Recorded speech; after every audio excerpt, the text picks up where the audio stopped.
சமீபத்தில் நீங்கள் தமிழில் நிறைய படங்கள் பார்த்துருப்பீங்க. அதில் ஏதாவது ஒரு டேரக்டர் உங்களுக்கு பிடிச்ச மாதிரி இருந்திருக்காங்களா?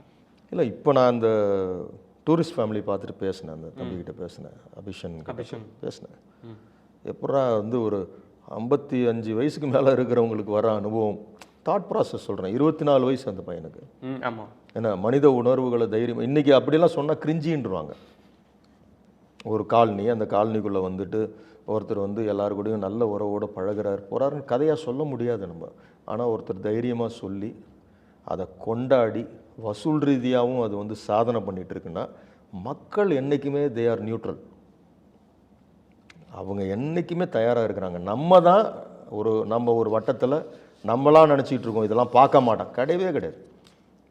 நீங்கள் இந்த மாதிரி குடும்ப உறவுகள், இந்த மாதிரி விஷயங்களை அழகியலோடு சொன்னீங்கன்னா என்றைக்கும் ரசிக்கிறவங்க இருந்துக்கிட்டே இருக்கிறாங்க.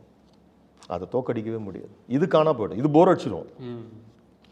நீங்கள் திரும்பவும் நான் டானு, நான் திரும்ப ரவுடி, நான் வெட்டிக்கிட்டே இருப்பேன், அவ்வளோதான். போர்டம்குள்ளே போயிடுச்சு. அது எப்படி ஒரு காலத்தில் தீவிரவாதி சீன்ஸ் எல்லாம் அப்புறம் காமெடி ஆச்சோ, அந்த மாதிரி இப்போ அடுத்தடுத்து பார்த்தீங்கன்னா ரவுடிகள் கதைகள்லாம் காமெடி ஆகிடும்.